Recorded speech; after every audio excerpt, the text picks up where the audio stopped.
Hey, everybody. Welcome to the Black Men with Purpose podcast. For those of you joining us for the first time, it's a pleasure to have you with us.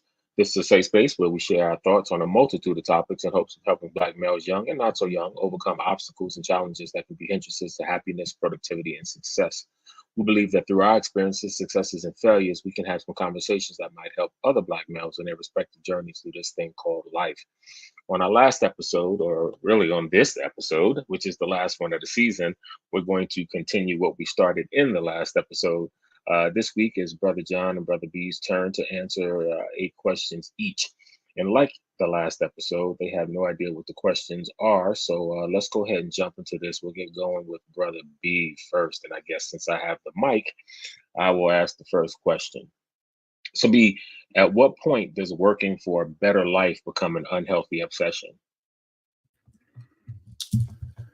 Working for a better life, unhealthy. I guess. At what point does that become an unhealthy obsession?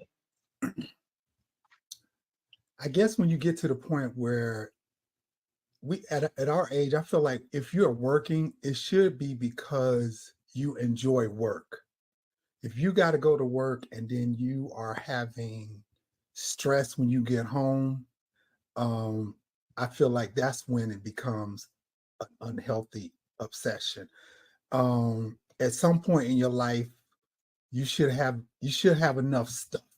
You know what I'm saying? You should have enough cars, you have enough boats, you should have the house that's big enough. At some point in time, you should have enough stuff where you just like, you know what, I'm not gonna kill myself for no more stuff. Now you should just be enjoying the family, enjoying the fruits of your labor. So I would say at what point when work don't become fun no more, when it's not enjoyable, and when you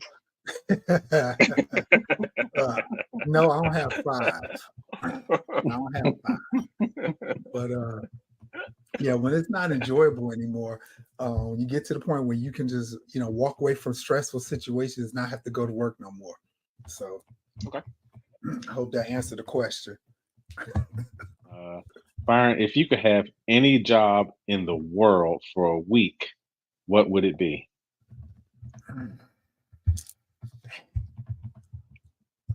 And for a week? For a week. Man.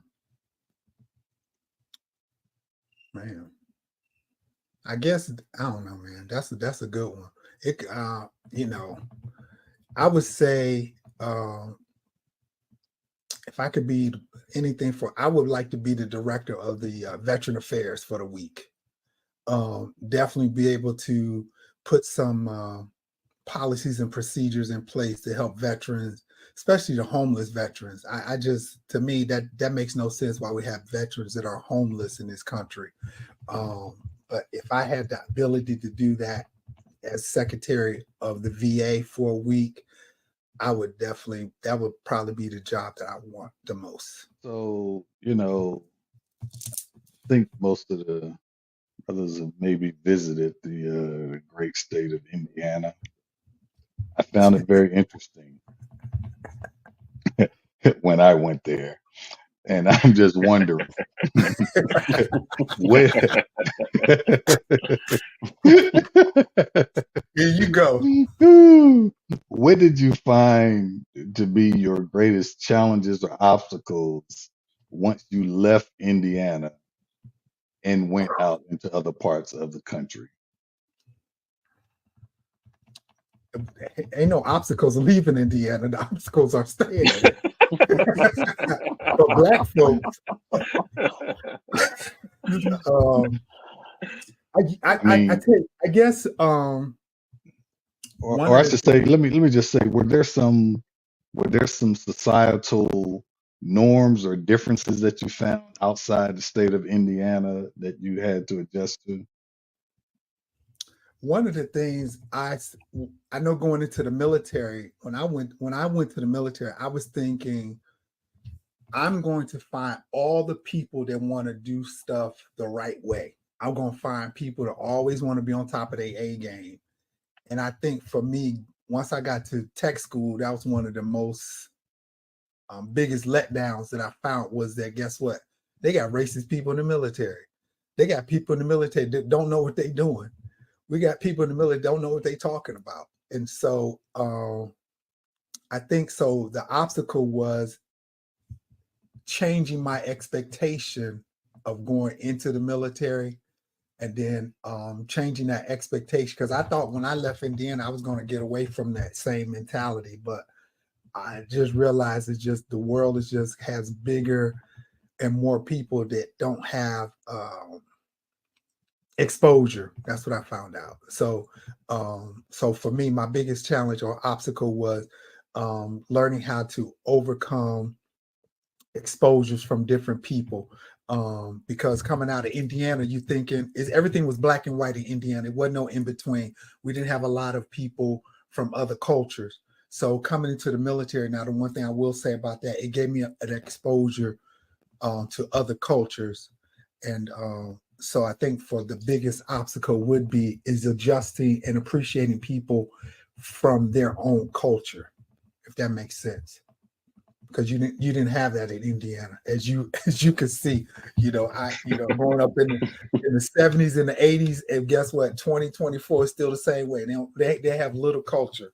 So what is the most important thing your children have taught you? Yeah. Hey, listen to them sometime. Not all the time, but sometimes you got sometimes you just got just listen to them. They I know this. Yeah, you got to listen to them. I know for me, Kayla, that's my oldest. Sometimes you got listen to her. I learned that she do have your best interests at heart, and sometimes you just got to listen to them. But I'm learning to listen to Victor too. I really believe if that dude had not talked to me, I probably wouldn't be here today. Because when I had my stroke, I think about 7 days before I had my stroke, he said, "Dad, I had a dream." And I was like, "Well, dude, what's the dream?" You could tell me. He was 10. He's like, "You could tell me." He's like, "I had a dream that you died." I was like, "What?" I was like, "No, man, I ain't going nowhere. Don't worry about it." But then, they say the stroke is the silent killer, right? So as I started to feeling the symptoms of the stroke, I was like, let me just sit down. I know something right. And so if you have had a stroke, it's no pain. So you just feel uneasy. So I said, let me sit down. And before I sat down, I looked at him. I remembered the dream. And I was like, you know what? I got to call 911. So I called 911 on myself because I was like, nah. So I just, I'm thankful that he said something about the dream. Because, at 10, you don't want to tell your parents everything when you was 10. Because, the way we grew up, we couldn't tell them parents everything like we could do today. So no, we couldn't tell them nothing. You could tell them under your breath, but no. No, you don't tell mom and dad everything now. But yeah, no, I think that's the biggest thing that that you can listen to them sometime. Do you believe you are in complete alignment with your divine assignment? Why or why not? And said another way, essentially, are you living in your purpose? Are you doing on this earth whatever you feel God put you on this earth to do? Yeah, I believe I'm living in my purpose. I think I'm learning not to fear walking in my purpose, because a lot of times people don't walk in their purpose not because they don't have the ability, but they are fearful of what people may say, or fearful of the outcome, or they may say, well, I tried it before and it didn't work. Do I have all the answers? No, but I think part of working in your purpose is not giving up. Part of your purpose is trying to help others as much as possible. But yeah, I believe I'm walking in my assignment right now. Again, I think for me, I go back to my story about my stroke. I just feel like I was given a second chance. And so with the second chance, I'm just like, hey, I know you already think I don't care about what people think anyway, but I just, now I just like, nope. I'm like, if this is what God want me to do, I'm gonna just do it. And as my uncle would say, you can go up, get on the cloud and go tell Jesus about it if you don't like it. But yeah, I believe I'm walking in my purpose. And again, you just can't be fearful. Things that, you can be frustrated, but and you feel like you want to give up, but Nah. But yeah, I believe I'm walking in there now. B, my next question is, what is your favorite childhood memory? Oh man, I was just talking about this the other day, man. You know, you're growing up in Indiana and you have parents that's from the South. You know, is that if that every other summer, man, you're going down south for 2 weeks, and you know, so it's like, man. So you know how it is. Your mama's frying chicken for the trip. You know, you got a cooler in the back, and you know, because when I grew up in the 70s, so you know, it was still black folks couldn't pull over on the side of the road and you know go to every place. It was like just get gas, get back in the car, go to the restroom, let's keep it going. So, but yeah, going down south, and my parents was from Alabama, so you know everybody was up north in Indiana when they knew everybody was going to Alabama. They would give money. Hey, can you bring me back some South meat? Can you bring me back a watermelon? Yeah, can you bring me back some smoke? Because you know they don't have them sausages up here like they do down there. So you know you got a whole list of stuff that you got to bring back. And you know, so you know, just the memories of the difference between the South and being in the North, and you know how you know it get pitch black down there because when my parents lived, they lived back off a dark road, and you know ain't no street lights on. And you know, I remember my grandparents didn't get indoor plumbing until I think I was like 12 or 13. So guess what we had? You know, some old guys at the bowling alley the other day talking about they had the tub. They called it number 2 tub. Y'all know about that. So we had to go to my grandparents. We had to take a bath in the tub, man. I was like, oh, when we going back home, man? But yeah, and probably the funniest thing, my sister asked my grandfather once. He had a little dog, and you know, down south, ain't nobody got no dog in the house. The dog is just the neighborhood dog. Nah. Yep. So, so my sister asked my grandfather. She said, "Hey, Grandpa, what's the dog's name?" He said, "It's Dog. That's what he is. Ain't he a dog?" I was like, "Dang, we didn't get a dog. We didn't get a dog a name. Just a dog. That's what he is." So yeah. The road trips down south we was just talking about that this weekend, man. So yeah, that I would say that's it. Well, you brought back some memories with that one. Woo! Going down south.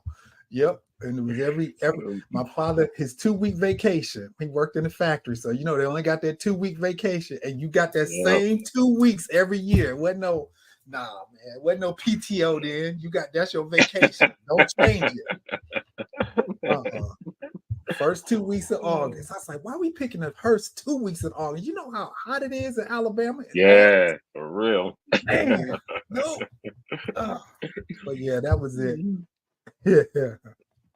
What are the top 3 financial lessons you would convey to a room full of 18-year-olds? Oh man. Oh wow! I would say. I mean, we tell them the real ones, right? The ones that have elevated you.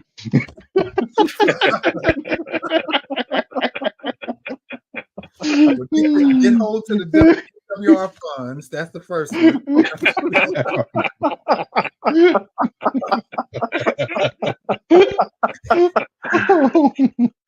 Man, I would say don't get no credit card if you go to college.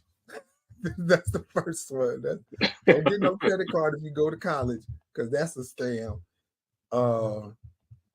The second one is start paying attention to your credit report. For real, start paying attention to your credit report. Know how to understand your credit report at 18. Make sure ain't nobody putting no water bill in your name when you was 5. And now all of a sudden you got debt at 18 and you ain't never had no house. You know how that is. And just learn how to save something, start saving, if you get $5, put away, 50 cents, just start doing that whole 10% thing, no matter what, just save a little bit. Cause I think a lot of time people don't think they could save because they don't make a lot. But, all of us on this call, we know that, we got loved ones that made the best of it with little or nothing. So, yeah, definitely just save. Like I said, 5 or 10% everything you get a hold to, just save it. It'll and then it'll. To me, I think that's what I would say for sure. You pay attention to your credit, save something. Don't get no credit card if you don't before you go to college, for sure. What's your dream vacation? Take your time. Take your time. I got 2 places. Can I name both of them? I definitely want to go to Santorini. I definitely want to go to Greece. That's my spot. I said for my 60th birthday, I'm definitely going to Santorini for sure. You will not be disappointed. No, I won't be disappointed. You won't be disappointed. No. Yeah. I know. I just came back. You did? And y'all talking about me with the money. This the money right there. I know you flew first class. Yeah, we'll have to catch up offline. Oh no, that's but there's some very definitive things you want to make sure you do. It's got to be offline, huh? Offline. Yeah, we talk about that offline. Yeah. Or online if we had time, but in the interest of time, I'll connect with you. But yeah, I'll definitely. Oh, we doing real good on time. We got time for that story. But then let's just go ahead and get into it. So for one, whatever the temperature is there, do understand that 75 in Greece is like 95 in America. Okay. That's what it's gonna feel like. Okay. Yeah. Also, whatever comfort shoes or inserts that you have to go in your shoes, make sure you take them all. Take them all. Because walking on the cobblestones and the bricks there will wear your feet out, and you're not as young as you used to be. So definitely you got to make sure that you dress for comfort there. And then the other part is, man, I think just really being where your feet are whenever you're in Greece, and really embracing the historical perspective, the differences in the culture, the amazing food experience that you're gonna have, because you can't help but eat healthy over there. Yeah. So I would say really embrace that, and then look for ways to apply that to what your life will be once you get back to America. Okay. Yeah. And then that last one I would say would apply to any place you travel outside of this country. No doubt. And then probably not applicable to UB, but for those of us that have to travel on a budget, make sure you understand the exchange rate between the euro and the dollar. It's different. Now you talk. Oh yeah, like your money long anywhere, so it's not an issue with you. But for those of us, and definitely if you have the opportunity to try to have the experience of flying business class at least. Wait, y'all, do y'all hear what's happening? Byron is talking about his dream vacation. Rod had already went on it, but he's telling Byron his money is long. Is that a glitch in the matrix or something?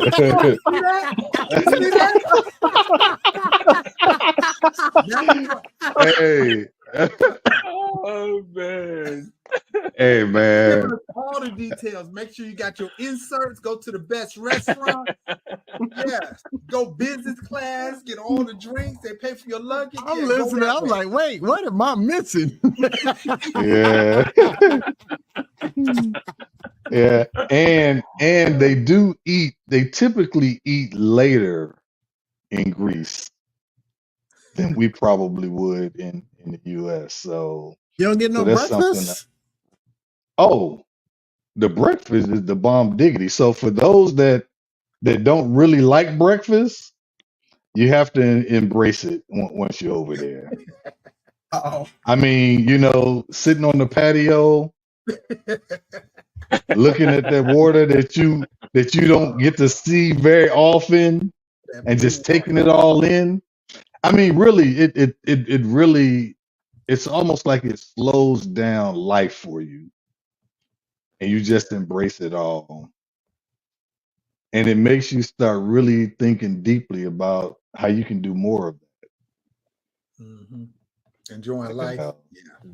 I mean, literally enjoying life. But Santorini it's that spot. Yeah. That's one place overseas I've been that I would definitely go back to in a hurry. So now I'm starting to save again so I can go back in like 10 years. You say we're at 10 years. Yes, my money's More not like as long 10 as months. yours. Remember, Yeah. remember, my money's not as long as yours. We're not trying to be pocket watchers, but come on, man. Sometimes you just be playing in our face. You know what I'm saying? Just playing in our face. Like, Hey man. About the three financial lessons. Come on, man. That's right. The three financial Hey, Well, lessons. it's a dream vacation for B. It could have been a reality 3 cars ago.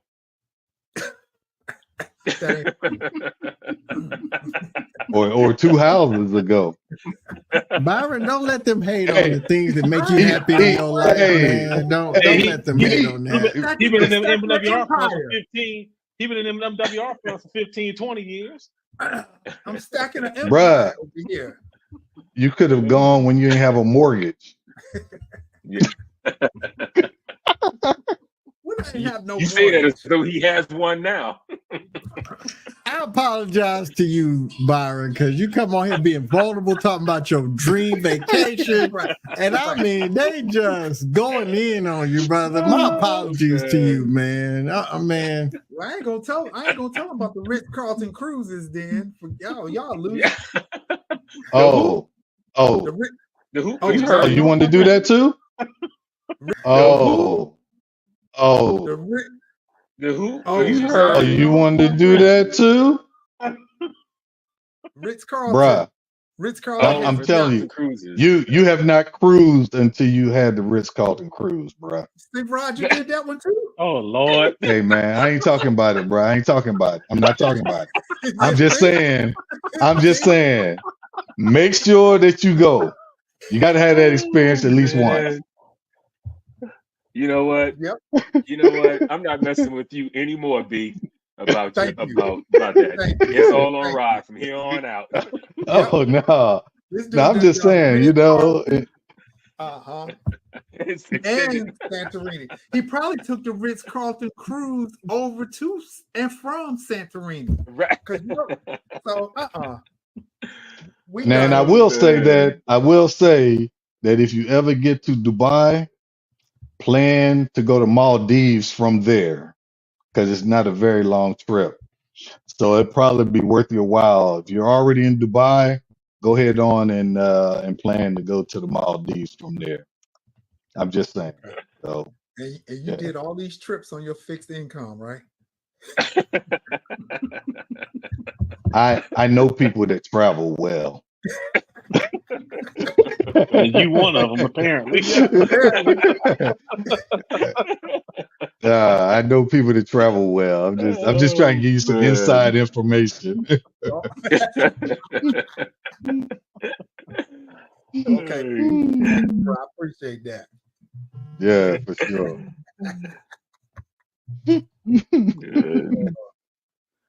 Yes.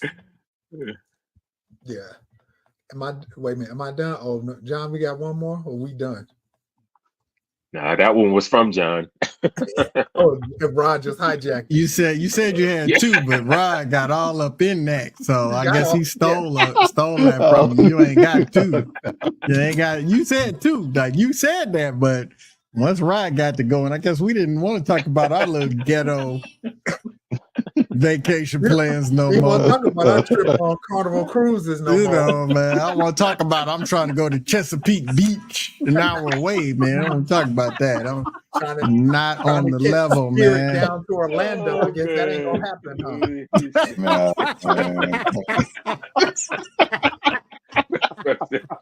Listen, I just want to spend some time in Old Town Alexandria. The Spirit of Alexandria. He was going on a dinner cruise on the Spirit of Alexandria. Rod that blew all that out of the water. Yep.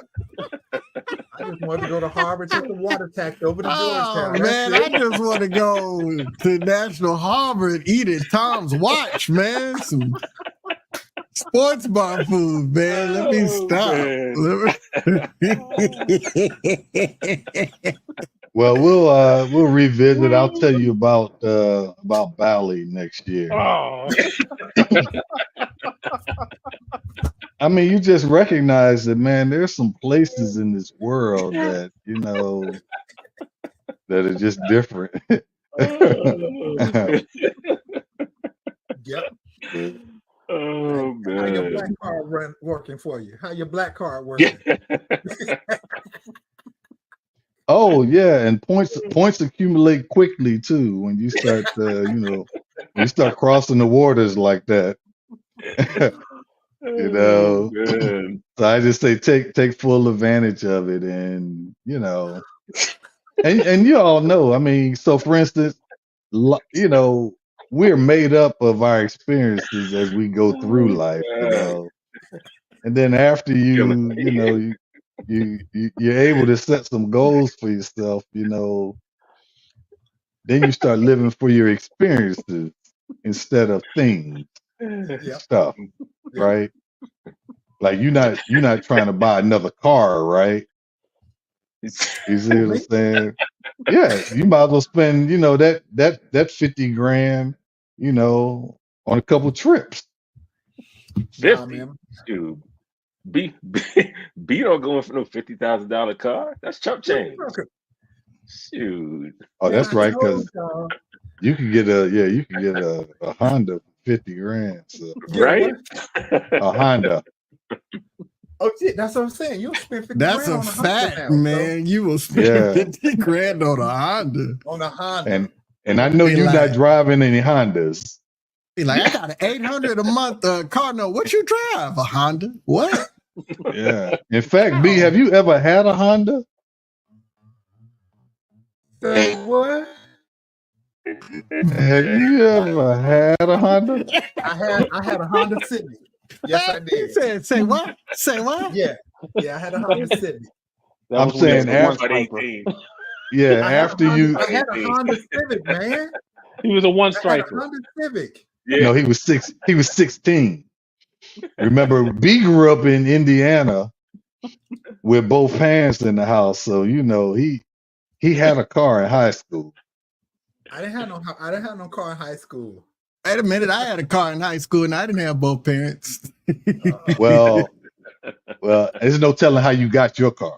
I was just gonna say that. That's There's some telling, but I don't want to tell it. I'm not gonna tell it, but it is some telling. But there was some money in the shoebox. That's for sure. Right. Wow. oh man. I'm just saying. Let's see how this is gonna go. Can I answer questions and put the questions up there at the same time? It's gonna be rough. If you could have dinner and a conversation with anyone, dead or alive, who would it be? If I could have dinner and a conversation with anyone, dead or alive, I would want to have dinner and a conversation with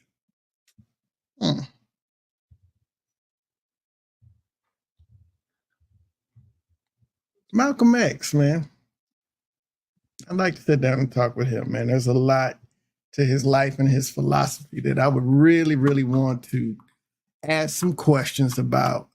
Yeah, I think that'd be really fascinating because I I think it's no secret that he's a hero of a lot of us in this collective. But I'd really want to pick his brain about, because so many of the things that he said still resonate today. Almost all of it, The only thing that don't resonate is if you put a specific time stamp on it, and that's the only because you ain't got the exact year. But other than that, it resonates. So, yeah, I really think I would love to sit down with him and have a conversation and get his opinion on where we're at now and strategically how would he move forward. What about yourself do you have trouble admitting? What about myself do I have trouble admitting? Lots of stuff that I need help, that I'm struggling with things, that I have fears about the future, that I don't have it together, that sometimes in rooms, such as a room like this, I feel slightly intimidated because I feel like maybe my life isn't up to the standard that I'm listening to my brothers say. It's a lot of stuff. And, a lot of times it's just a lot easier just not to say that stuff and just kind of just float along in conversations and be like, yeah, cool, like y'all talking about dream vacations. And somebody asked me when the last time I took a vacation. I was like, I couldn't tell you. Like all of my travel has either been for work, it's been like for LJ, to visit family, and I've made it a vacation. So kudos to me. But like a dedicated vacation, oh man, it's been over a decade. Like I couldn't tell you. So like there's a lot of stuff. And when I hear my peers talking about things they do, sometimes you get into that point where you think, what have I done wrong in life? But then, I have to kind of balance it out and think, hey, your path is different, man, and embrace that. But, those are still things that you struggle to admit, things that you struggle to talk about because, I want to listen to a damn near 50-year-old man complain. I don't even want to hear myself complain. You know what I'm saying? So, yeah. Do you see that your experience in the military prepared you for being an entrepreneur? And if so, why or why not? Thanks. Appreciate that.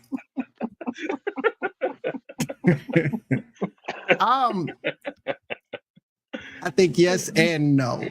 I think yes, for sure, because of the responsibility that we all know that we took on and the creativity of making things work in the absence of real structure, in the absence of resources, in the absence of, having enough to make it happen. We've had to be creative. And I was listening to Ray talk about when he was there, and I think about it. I remember going up there and there was still stuff up there that Ray had created. And I was just like, we wasn't looking for them to give us, a statue proclaiming how great we were. We just wanted to get the job done. And it's gratifying to see that our impact still lasts. But, there's some of it, it's just like, they be on some BS, man.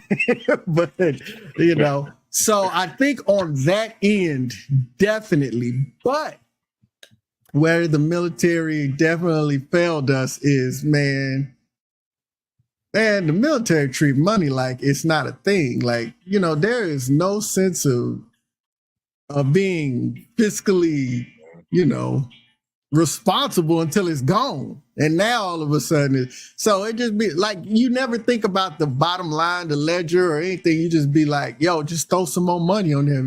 You know what? We're not going to make gold, man. Give the recruiters a trip if they can make this and throw some more bonuses out there. It's just throw more money on it because, we almost to the point where the defense budget is $1 trillion. Like we are closely getting there every year. And it's just like, so on that end, man, with entrepreneurship, where you got a ledger that you got to keep. But for the creative side, absolutely take control to be able to do something on your own. The enterprise, yes. But on the financial side, absolutely not. So. If you could be reincarnated, what would you do for a living and where would you live? So I'm gonna play both sides of the fence, but I'm going to something that Kevin said really reverberates with me. Like there's just some things that I wouldn't want another shot at because I don't want to lose them. Like, like I always think about, I don't know what another life would look like without LJ. So I'm not interested. You know what I mean? Like I don't really want to, but it's a question out there, and I can use my imagination and think about being reincarnated and have another shot at life. What would I do for a living and where would I live? Man, I want to come back blackety black, but as a blackety black man, all of that, man. And I want to come back and do for a living something where I could be like I'm seeing these young people. And I think y'all will feel me on this. You know how we, there's a lot of things we want to say, and we're a lot freer now than we were before we retired. But y'all remember when we retired and it was stuff we believed in, but we had to be measured in how we said that stuff. And so even though we free now, we still there's still some political savvy in the way we talk about things, man. I would love to be reincarnated as bliggity black and just talking it like I want to talk it. You know what I'm saying? Yeah, man. And what would I be doing for a living, man? Man, power to the people, activism of some sort. And where would I live? Man, I lived in a lot of great places. So I'm not particularly tied to a place. I would live somewhere where I had a lot of family and friend support. And there's a lot of Black people. So wherever that is, that's where I would live. But I appreciate that question, man. That's a dope question. What was the most difficult thing you've ever had to deal with, and how did you overcome it? But I guess for the purpose of this conversation, I will say when Martika passed away, it was the fact that I wasn't navigating my own grief, that I was having to help my son navigate his grief. And that was the hardest thing, is because, it was just he was 12 years old and, he lost his mother. And I think about that. I'm like, he didn't deserve that. She was a wonderful woman, is a wonderful woman. And, he didn't deserve that. And,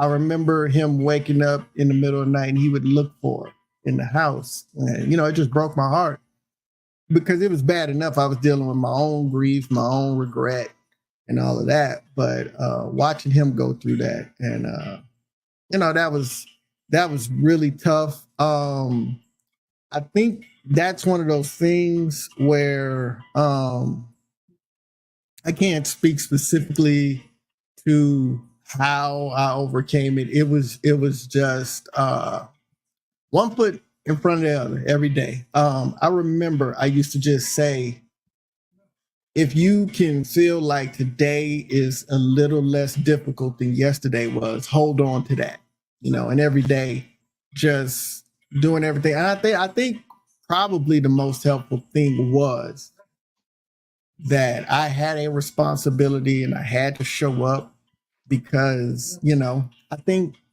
without that sense of responsibility and showing up, there wouldn't have been anything to feel this gaping pain that was in my soul and in my heart. And so because I was having to show up, and it gave me something else to focus on instead of my own grief and my own hurt. And my next question is, what part of your daily routine would you be better off without? That's the coach talking, y'all.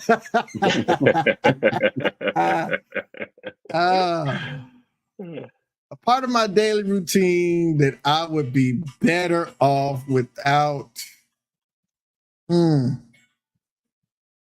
See, I automatically start thinking in the morning. Let me think about my whole day, because it's a whole bunch of crap in the day that I could definitely let go of.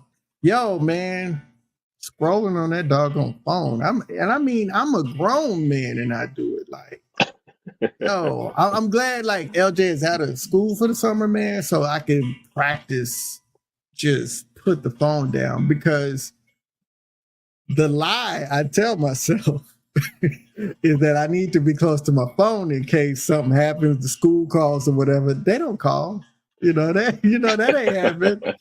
But like just feeling like I'm tethered to that thing, I need to practice really being disengaged from it. I always say I go through these periods of times where I fast from social media and all of that. And you have to figure out a way to keep your mind busy the first couple of days, but then after about 4 or 5 days, you get into a pattern and you off of it. And I always say, man, whenever it's time to come back, I just hate it because I be enjoying the peace from not being connected to that no more. And so yeah, definitely untethering from my phone. What I'm gonna do is I'm gonna go get me a boo thing so she can be my emergency contact. So I can. So along those same kind of lines, what does work-life balance mean to you? I mean, work-life balance mean different to everybody else, but what does work-life balance mean to you? Man, it would mean that I would find a semblance of balance because I have none. Anybody that's ever worked with me, especially in the past 15 years, will tell you that I'm a stone cold workaholic and I don't do balance well. I just sacrifice something. So, like for instance, back in the workforce, and I knew we were recording tonight. Fellas was on me because I was late, man. I'm never late. I'm always first. But I was like, well, since we're gonna be recording, let me run over to Chick-fil-A and get LJ something to eat while we're recording. And traffic out here is dumb. But I wouldn't have been in this situation if I wasn't still logged on. I've been on my laptop since 6:45 this morning, getting around doing this, that, and the other. And then, like I'm so grateful for this break because like spending an hour and a half going through the editing and cutting out and adding and searching for clips, man. And like I'll be up at 11, 12 o'clock at night because I have an idea that I want to add to the show and I can't let it go. And then, I'm wondering why I'm looking like a zombie the next day. So there's a lot that I could do about that, like let me not say that, man. I want to stay employed, but I do need to get balanced. So what would that look like? It would look like me saying, these are the hours. This is what I'm going to give. And then after that, I'm done. I can walk away from it. I don't feel any need to go back and fix anything. I will go back and fix that during the hours they pay me. And I will make time rest, for self-care, for time with loved ones, and to do things like go to Santorini and my feet all, you know what I'm saying? And that's what work-life balance would look like. It would look like, really for me at this point in my career, because, less than 40 hours a week, and a lot of time to do things that I want to do and putting them in a slot that makes sense. Like, you know what? Tuesday I got class on Tuesday, so it wouldn't be Tuesday, but Wednesday from 4 to 7 is podcast production and editing time. And that's what I'm going to dedicate to. I'm not going to lose sleep. I'm not going to be up at 11:30 with these great ideas no. You got to jump up when the creative bug hits you. I'm a creative. So when it hits me, I got to go. Ain't nobody forcing me to do that. That's just me. So, but that's what work-life balance would look like. I didn't even put that up there, did I? Oh, well. John, I honestly think that most people, I really think when I hear people talk about work-life balance, I think most people get it wrong. I think most people measure work-life balance in terms of days, right? Work-life balance every day or every week or even every month. And that's just most times not possible because if you have, say you have a sick parent or a sick kid, right, and something's going on, you have to dedicate your time to that, whether that be a week, a month, 2 months, a year, whatever the case is, right? So maybe something else is falling by the wayside because this has to have your focus, right? Likewise, if you're at work and you have this major project that has to be done in the next 3 months, well, maybe the family life is going to have to take a little bit of a back seat while you work on that. So I think work-life balance really has to be measured in terms of maybe over the course of a year even, or but I think most people, when they look at it from day to day or week to week, it's just not possible. It's literally impossible. You can't measure it in those terms. And if you try to measure it in those terms, you'll lose your mind and you'll think that you don't have work-life balance. So it's a 9 thing. Like you said, it really is a 9 thing. Yeah, it's really about what is your priority for your time right now. Right now, absolutely. Right now. Yep. And you all know it's important to be where your feet are. Mm-hmm. So really it's about how you manage your priorities in life, right? Because guess what? If you have a tragedy hit, then everything else in life goes by the wayside and it doesn't even matter. Right? So, and I think it's important for people to look at it from a perspective that they can digest and then use to just be better at what they're doing with their time. That's really what it amounts to, right? It's almost like handling stress. Some people have no idea how to do it. Yeah, true. Right? Yeah. Some people let it overwhelm them to the point where it starts affecting their health and wellness. And then you have some people that are like, it's just kind of whatever, right? It's almost like, okay, you work for a company that doesn't have a bottom line. Why are you worried about the bottom line? There is none. Right. These cats are printing money. So why are you worried about the bottom line? Because they don't have one. They just go print more money. They go print more money. Watch them when they want something. Watch them find the money. That's for sure. Every time. Every time. But yet you have people who are stressed and who are have ailing health because they're worried about the things that the doggone company and their leaders aren't even worried about. Yeah. Like, no, get some perspective. That's why, to me, one of the biggest and best words I have in my vocabulary is perspective. Yeah. And every time something starts weighing on me or I can feel the weight of it, I think about perspective. And that's how I'm able to determine whether it's something I should give my energy to or not. So perspective is it for me. In fact, now that you said that, I'm going to have to get a t-shirt with that.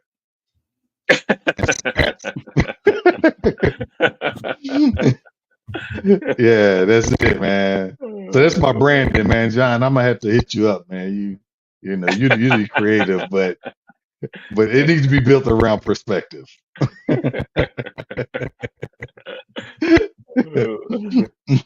So, and I know John has probably seen the question. I put it in the chat. But how have you come to grip with mortality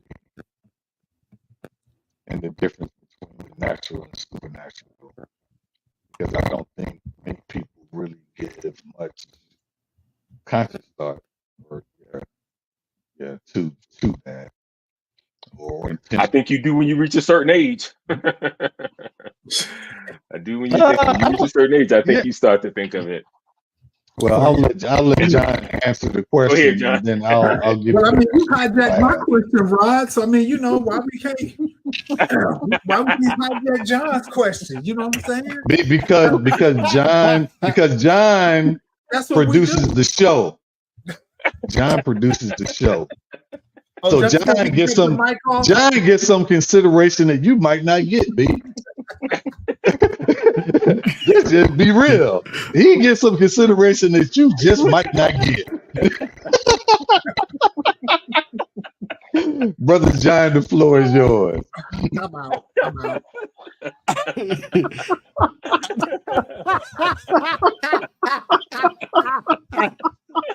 Oh, man. I'll be back next season. Man, don't leave us. Come back, B. Oh, man. Oh, Oh, man. wow. What did I walk into? I'm like, whatever I did to cause this fighting, I'm sorry. I apologize. Have I come to grip with mortality? So 2 parts. Have I come to grip? Not fully. I'm aware that I haven't come to grips, and I'm aware that there's work. Because here's the thing, man. Just as sure as we're born, we have to die. And like it's just something that happens, but yet it causes a lot of consternation. There's primary and even secondary ancillary concerns. Like one of my biggest concerns is who will love my son the way that I do once I'm gone, you know?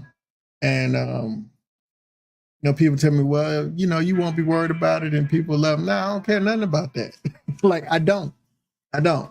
Who's gonna love him the way that I do when I'm gone? Who's gonna make sure that he lives? So those are concerns. But even for my own, I used to struggle with the idea that as beings, we can trace a beginning, but the concept of the eternal, that we won't have an end, like that used to mess with me bad. And I thought I was over it until maybe a couple of weeks ago. I started thinking, man, what the heck am I going to do for eternity? Like, I'm going to run out of stuff to do. I'm going to get bored.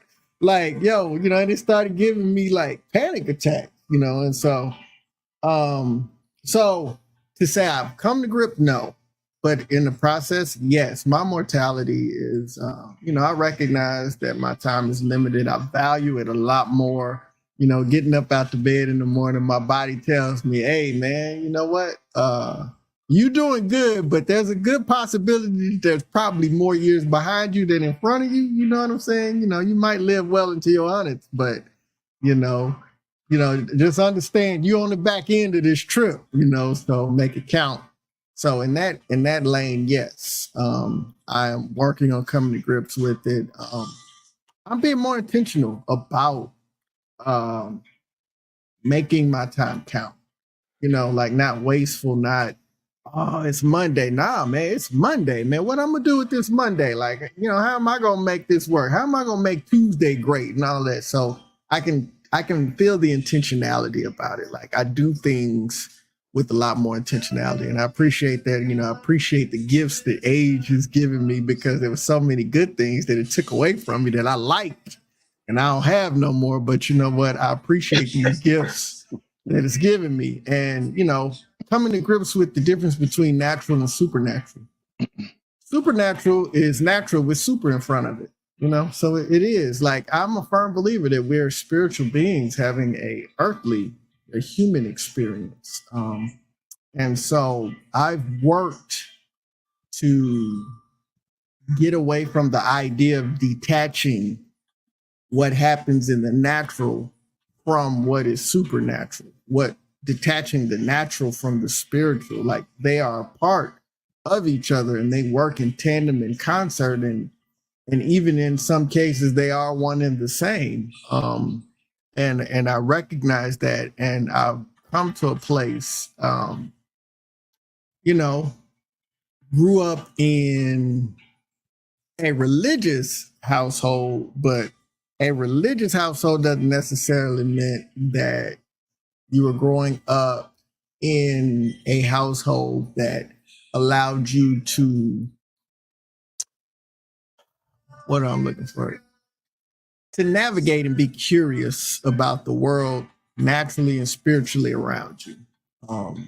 One of my biggest complaints with a lot of the things that I learned was the idea that it's this way because we say it is. Like, I want to ask questions. I want to understand. I want to learn. I want to have diversity of thought and experience and understand things. And as an adult, I've definitely taken that license to question and to understand things in a different way and be willing to challenge my own personal beliefs. And one of the things that I've really worked on is that while I challenge my own personal beliefs so that I can learn more and I can get deeper and closer into knowledge, because, you know, I don't want to say the truth because, you know, we all say the truth is the truth, but, you know, the truth is just a bunch of people that got together and agreed on something, you know, and it might not be true for other folks, but, you know, that I'm still seeking knowledge and that I'm open to that, but that I'm not judgmental for those that need the structure of their sets of beliefs to prosper. Like, I support that also. I know that my journey is my own, and I don't expect for anybody else to be traveling this journey the same way that I do. So, and I'm gonna be honest with y'all. While I was giving this answer, I said I'm gonna take the long route because I'm looking at the clock and I want to make sure that I took more time.